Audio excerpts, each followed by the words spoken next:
RBI part बना है project nexus का। ये बहुत ही इंपॉर्टेंट स्टेप होने वाला है इंडियन इकोनॉमी के लिए, not just from domestically but also from international level के लिए। कि जो भी इंटरनेशनल लेवल पे ट्रेड एंड कॉमर्स होने वाला है, जो भी गुड्स एंड सर्विसेज का एक्सचेंज होने वाला है, बी इट बिटवीन मर्चेंट्स और बी इट बिटवीन कंज्यूमर्स और B it between their families, उसके लिए बहुत ही ज्यादा इंपॉर्टेंट रहेगा। जी हाँ, ये मॉनेटरी ट्रांजैक्शन को और भी ज्यादा फीजिबल बनाएगा।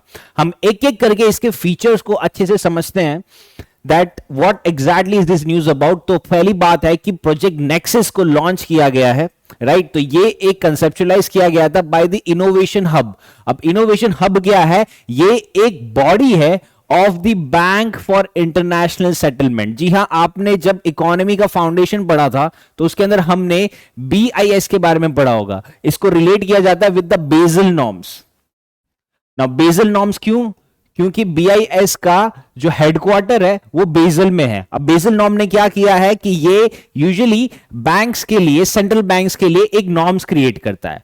अब जैसे हमें पता है कि आरबीआई का काम क्या है कि जो भी कमर्शियल बैंक्स है उन सबको कोऑर्डिनेट रखना, उन सब के बीच में कॉपरेशन रखना और उनका एक अच्छे से फंक्शनिंग होना चाहिए। तो सेम चीज की जाती है एट द इंटरनेशनल लेवल। कि एट इंटरनेशनल लेवल पे क्या है कि that is a bank for international settlements, जिसके अंदर ये वर्ल्ड की जो भी मेजर इकोनॉमीज है सबकी सेंट्रल बैंक्स इसका मेंबर है। और इसका काम क्या है कि जो भी सेंट्रल बैंक्स है उन सब के बीच में कॉपरेशन मेंटेन करना, कि सब एक दूसरे से कॉपरेट करे और जो भी इंटरनेशनल लेवल पे ट्रेड होना है उसमें एक फीजिबल वे में वो ट्रेड हो सके, right. So that is the objective of this. तो जो प्रोजेक्ट नेक्सस है ये लॉन्च किया गया है कि बीआईएस की एक बॉडी है दैट इज इनोवेशन हब, उसने ये कंसेप्चुअलाइज किया है, that is the project nexus. अब नेक्सस का मतलब क्या है कि जो भी कनेक्टिविटी है उन सब के बीच में मेंटेन रखना। दैट मीन्स कि जो भी सेंट्रल बैंक्स होगी उन सब के बीच में ये एक नेक्सस क्रिएट करेगा। ओके, नाउ इसका मेजर चीज क्या है? जैसे हमने देखा कि इसका मेजर ऑब्जेक्टिव ये रहेगा कि जो क्रॉस बॉर्डर पेमेंट्स होंगे उसको इनहेंस करना पड़ेगा।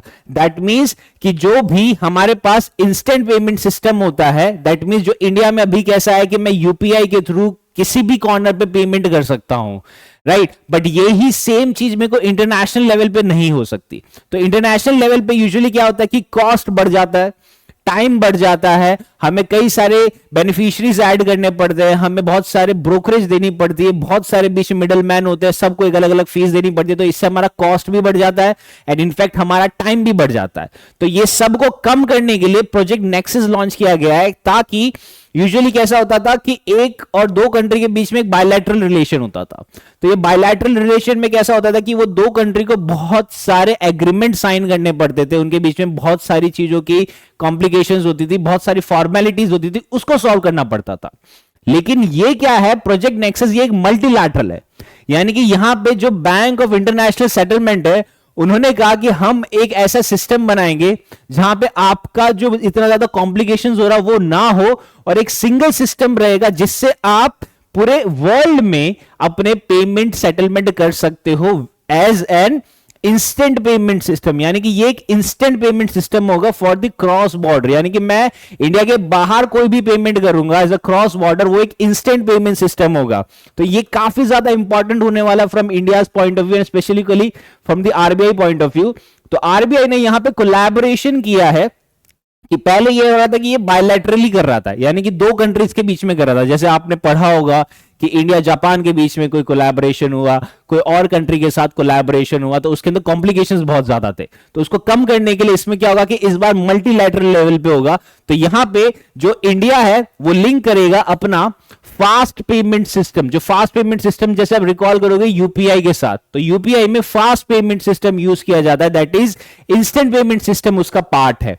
तो ये चीज यूज करेगा for various purposes. Major purpose क्या रहेगा कि जो क्रॉस बॉर्डर पर्सन है टू पर्सन रहेगा and person to merchant payment रहेगा, राइट। यानी कि मैं पर्सन टू पर्सन भी कर सकता हूं और मैं पर्सन टू मर्चेंट भी कर सकता हूं, दैट विल बी इंस्टेंट। यानी कि ये फास्ट पेमेंट सिस्टम होगा just like UPI.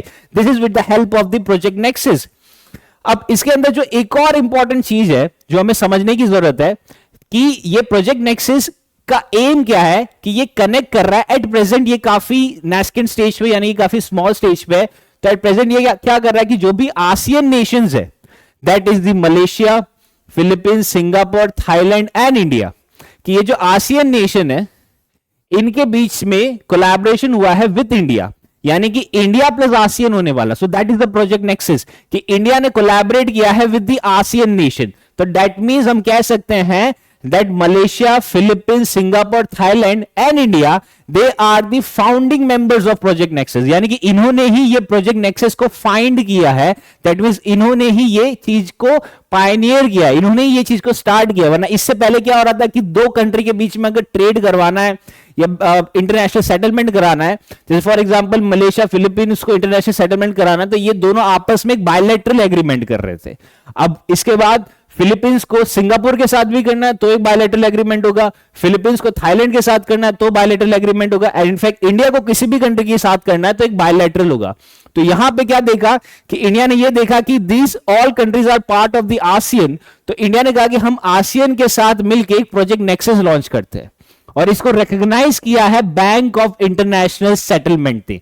That means कि जो बेसल नॉर्म्स जहां से ओरिजिनेट हुए हैं स्विट्जरलैंड से, वहां से एक इंटरनेशनल रिकॉग्निशन आया है towards project Nexus. So that is going to help India as well as the other countries. तो हम कह सकते हैं कि ये एग्रीमेंट साइन किया गया है by BIS and the central banks of the founding countries, कि ये जो फाउंडिंग कंट्रीज है इन सबके सेंट्रल बैंक ने इसको साइन किया है, जिसमें इसका नाम आ जाएगा दैट बैंक ऑफ मलेशिया आ जाएगा, बैंक ऑफ थाईलैंड आ जाएगा, बैंकॉक सेंट्रल एंड फिलीपींस आ जाएगा, मॉनेटरी अथॉरिटी ऑफ सिंगापुर आ जाएगा, रिजर्व बैंक ऑफ इंडिया आ जाएगा।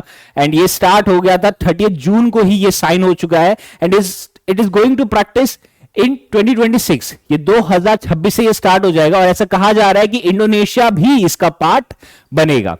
तो कहने का मतलब ऐसा है कि इससे पहले कैसा था कि सब अपने अपने तरीके से सिस्टम बना रहे थे। सो इट्स बेटर ये रखा गया है कि हम एक कनेक्शन बनाएंगे प्रोजेक्ट नेक्सस के थ्रू, एंड उसके अंदर सारी कंट्रीज उसका पार्ट रहेगी, राइट। सो ये जो सिंगल कनेक्शन रहेगा, this allows the fast payment system to reach all countries on the network, यानी कि ये सिंगल कनेक्शन एक फास्ट और एक इंस्टेंट पेमेंट सिस्टम बनाएगा जिसके अंदर सारी कंट्रीज एक दूसरे के साथ कनेक्ट कर पाएगी, right. So that was it from today's video. In the coming video will be covering more such kind of topics. Till then, stay safe and study well. Thank you.